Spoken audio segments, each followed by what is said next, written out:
Big बाजार एक ऐसा नाम जिसने पहली बार पूरे भारत को एहसास दिलाया कि मॉल केवल अमीरों की चीज नहीं है। ये केवल एक आम स्टोर नहीं था, ये इसमें भीड़ ऐसे लगती थी जैसे कोई त्योहार मना रहा हो। डिस्काउंट के दिनों इतनी भीड़ हो जाती थी कि कई बार सिक्योरिटी में पुलिस को भी बुलाना पड़ता था। हर साल करोड़ों कस्टमर, सैकड़ों स्टोर्स और हजारों करोड़ का टर्नओवर। आज की वीडियो में हम जानेंगे बिग बाजार की पूरी कहानी।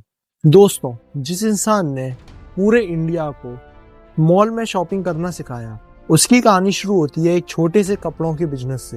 1983 के आसपास कॉलेज के दिनों में किशोर बियानी ने देखा कि स्टोन वॉच जीन्स का ट्रेंड काफी तेजी से बढ़ रहा है। हर दूसरा स्टूडेंट वही जीन्स पहन रहा है। उन्हें समझ आ गया कि इस ट्रेंड का अगर उपयोग सही वक्त पर किया गया तो आगे जाकर एक बड़ा बिजनेस बन सकता है।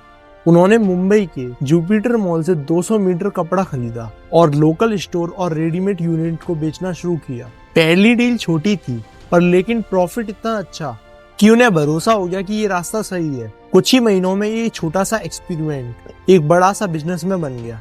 1985 में उन्होंने पतलू नाम से एक दुकान खोली जहां ट्राउजर्स बेचे जाते थे। 1987 में इसका नाम बदलकर रखा पेंटालून्स, क्योंकि इंग्लिश नाम का दौर उस समय बहुत ही अच्छा चल रहा था और इंग्लिश नाम ज्यादा मॉडर्न और प्रीमियम माने जाते थे।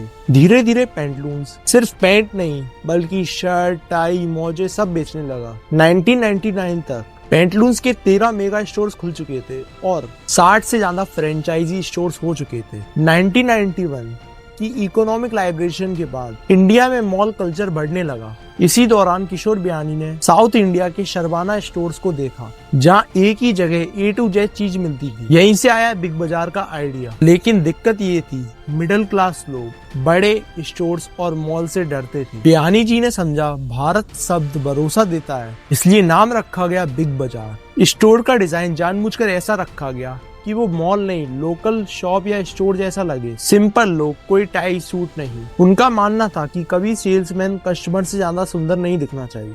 2001 में कोलकाता, बेंगलुरु, हैदराबाद में पहले 3 बिग बाजार स्टोर्स खुले और यहीं से इंडियन रिटेल में क्रांति शुरू हुई। सबसे सस्ता दिन वेडनेसडे बाजार, एक्सचेंज ऑफर। इन ऑफर्स ने बिग बाजार को हर मिडिल क्लास फैमिली का हिस्सा बना दिया। 2004 से 2010 के बीच में बिग बाजार 100 प्लस स्टोर्स के साथ पूरे भारत में खुल चुका था। टायर 2 शहर तक पहुंच बन चुकी थी। सभी ब्रांड्स को संभालने के लिए फ्यूचर रिटेल बनाई गई। Big Bazaar, FVB, food court, central mall, home town, easy day, food hall, E zone, एक पूरा रिटेल इकोसिस्टम। और बिग बाजार की सेल्स 9,000 करोड़ तक पहुंच चुकी थी। मीडिया ने उन्हें कहा इंडियाज वॉलमार्ट, लेकिन अंदर ही अंदर समस्या शुरू हो चुकी थी। 2008 का global finance crisis. Kishore Biyani ने तेजी से एक्सपेंशन किया था लोन के पैसों से। सोचा था स्केल बढ़ेगा, रेवेन्यू बढ़ेगा तो धीरे धीरे प्रॉफिट से लोन चुका देंगे। लेकिन रिसेशन में कस्टमर की स्पेंडिंग गिर गई, खर्चा वही था, कमाई रुक गई।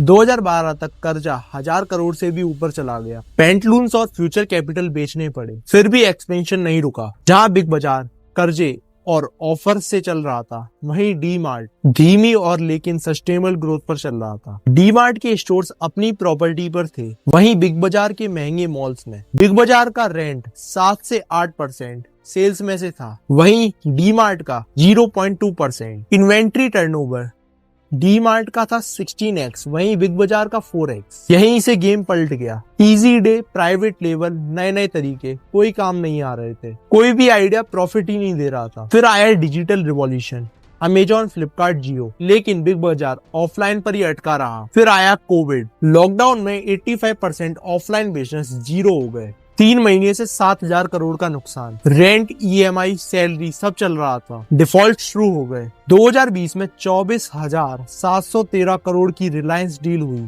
25 फरवरी 2022 रातों रात बिग बाजार बना स्मार्ट बाजार। 2023 में फ्यूचर रिटेल बैंकरप्ट हो गई। आज बिग बाजार एक ब्रांड नहीं, एक सबक है। सबक यही है, बिजनेस में स्टेबिलिटी और एडेबिलिटी दोनों ही जरूरी होती है। किशोर बियानी एक विजनरी थे, लेकिन वक्त पर डायरेक्शन नहीं बदल पाए। अगर आपको वीडियो पसंद आई हो तो वीडियो को लाइक करो और चैनल को सब्सक्राइब करो।